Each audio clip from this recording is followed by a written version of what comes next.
It's OMD. Done it twice, still sounds good.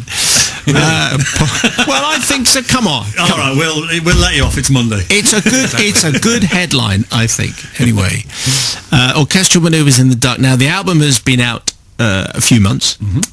It's classic OMD. That's what it is, and there's a new single as well. And it's very nice to have you back in the studio. Thank you. Good to be here. Very nice to be here. What is the status of Orchestral Manoeuvres in the Dark as in terms of touring, recording? What's the up-to-date news before we get any further? Well, we've stopped touring. It came to an abrupt halt because our drummer got ill. So we cancelled our last we were on an American tour. It was right at the end of the tour, but we had to cancel that last 4 or 5 shows. When Paul says he got ill, he died for 3 minutes and brought him back to life. It was pretty serious, and he's recuperating. He's doing well, but everything's on hold, understandably. So we've basically kind of stopped OMD just for a few months and let him recover, because he did have a cardiac arrest at the side of the stage in Toronto. And how aware? So were you there at the time? Could you see Could you see everything that was going on? Yeah, it was frightening. I mean, we got sort of an hour and a half into the show. I mean, it was incredibly hot. There was a heat wave in Toronto. It was a sold-out show. The air conditioning couldn't cope with it. We had a huge light show. Apparently, it was 45 degrees, which is like 115 on stage. So it was incredibly hot, and we were an hour and a half into the show, and Mal just yelled at me, said, "Don't start Enola Gay. I can't go on." And then he's finally sick of the song. Is that what he was trying to say? But he's doing okay. But understandably, we just put everything on hold. So with the intention of going back. Well, we're just going to see how he feels. We just kind of put all sort of commitments on hold at the moment. But Andy and I have been working for like the last 2 years. We spent a long time making English Electric, the album, which we're very proud of, and that's been out. We've been touring. We toured for 4.5 months, and now we're just going to take a bit of a break. We were going to take a break anyway, and it's kind of an enforced break now. So. And the album is terrific. And thank you.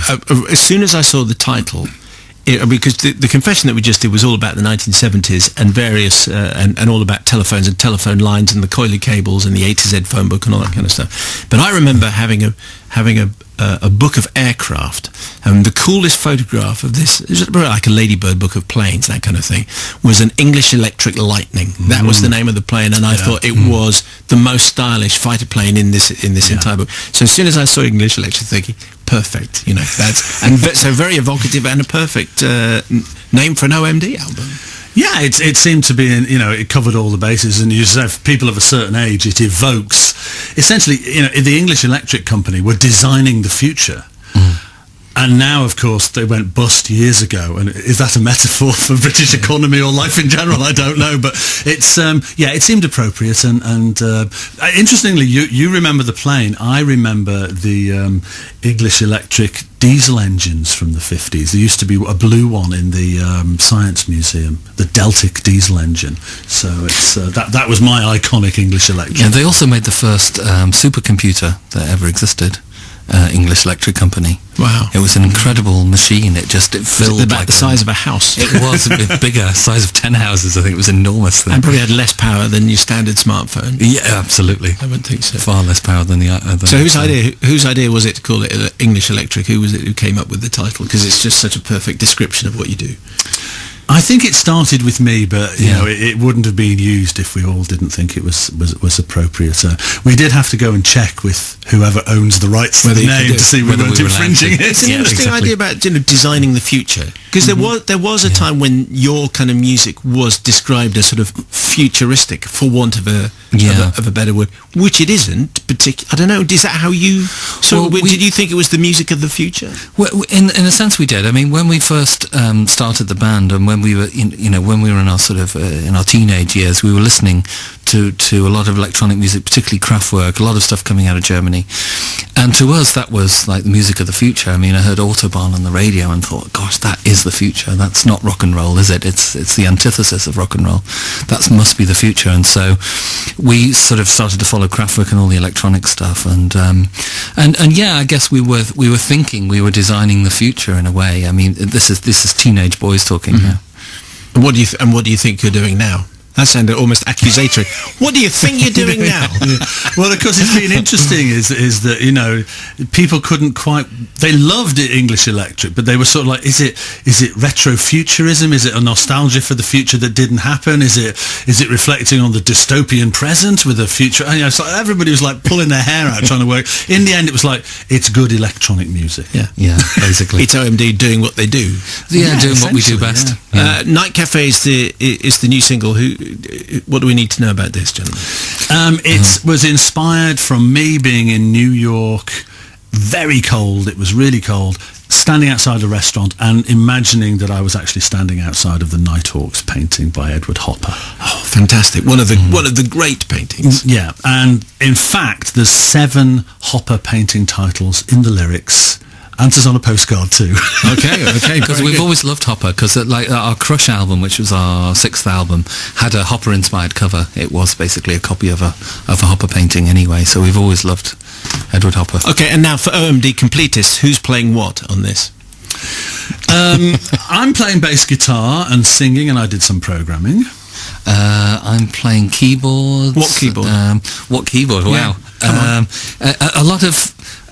I use a lot of the modern keyboards now, a lot of the virtual keyboards that are actually in a laptop, but they're copies of keyboards that I used to own in my sort of teenage and early 20s. The younger electronic artists are horrified that we don't still use the big old analog synthesizers, that we're using soft synth plugins. You know, they don't think that we're sticking to the rules. So you play this on your phone, that's what you're saying? It would actually be possible to play it on the phone. We bought the first computer digital sequencer thing in 1983. It cost £24,000, a Fairlight CMI, same price as my mother's Semi. Yeah, he's got the same thing as an app on his phone with all of the samples. $199? $39. Yeah. it's $39. Slightly gone down in value, and it's exactly the same. It works. It functions exactly the same with the same sounds. The functionality is completely identical. That's why studios have closed, I suspect. Well, indeed. That's right. New from Orchestral Manoeuvres in the Dark. The album is English Electric. This is Night Cafe.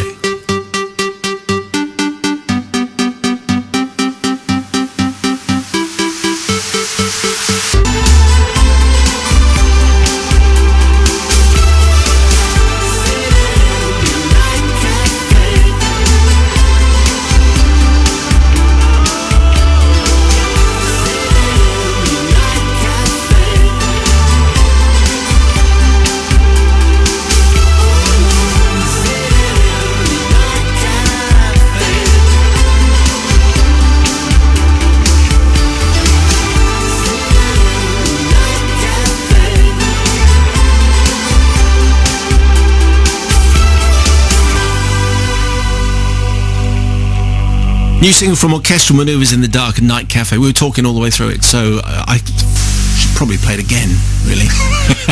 Well, your listeners weren't listening to us talking, were they? No, I think the microphones were down. Night Cafe from OMD, and more in just a second. New to BBC. Paul just had a close look at the microphone just to see where he was speaking into. I like that, you see. You're a technical man. You need to. You can't just talk into anything. I know, I'm a gear geek. You know, I had to check out what kind of microphone it was. Check his pockets when he leaves. Okay.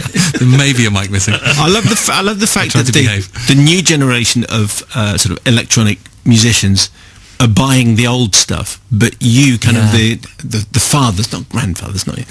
If we put Kraftwerk as the grandfathers and you're the fathers of electronic music in this country, you're doing it on a download, which doesn't sound very romantic.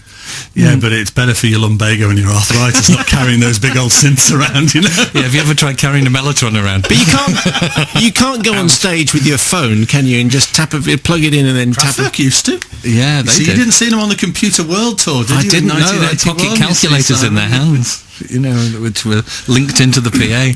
Well, maybe they got away with that. They came down the front and boogied, and they even handed the stylophones to the audience, and the audience were jamming along with them. Really? But when I saw them, they didn't know one boogied. We sort of stood there studiously as though we were at a lecture.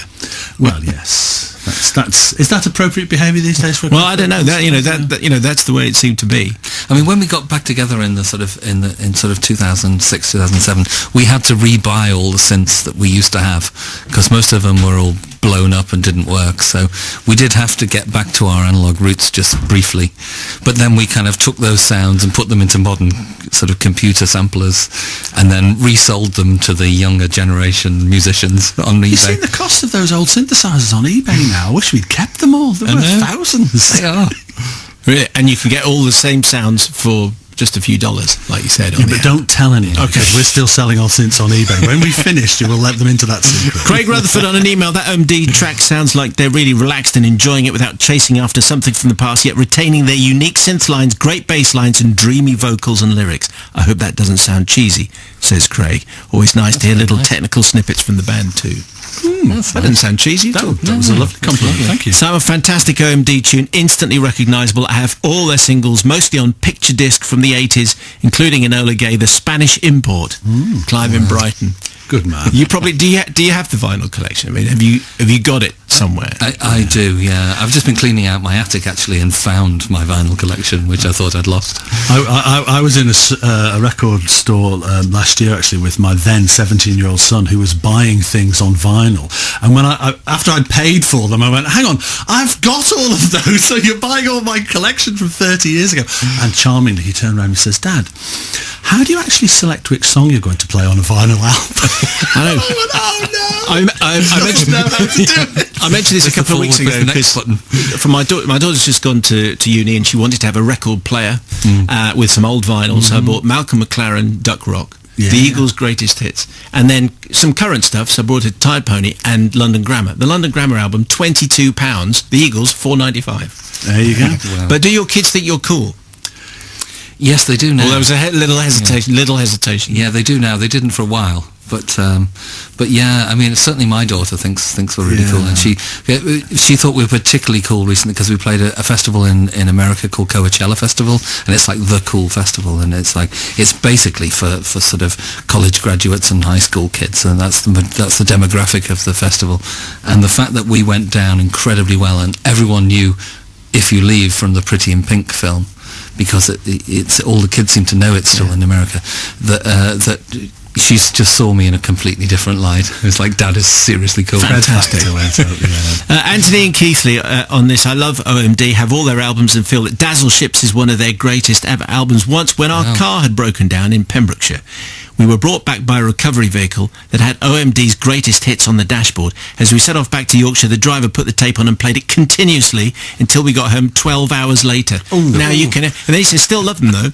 Because you can imagine that OMD's greatest hits, even if you're in OMD, non-stop for 12 hours, he's going to drive you a little bit crazy. It could be a form of aversion therapy, I think, that one, yeah. Simon saw OMD in Ipswich a few months ago. Never got to see them in the 80s, but they blew me away. Best live band I have ever seen. Parks in Ipswich. Thank you very much, Nick. That was Ipswich region. That was a great gig. We had a wonderful tour back in June and May, actually. Yeah.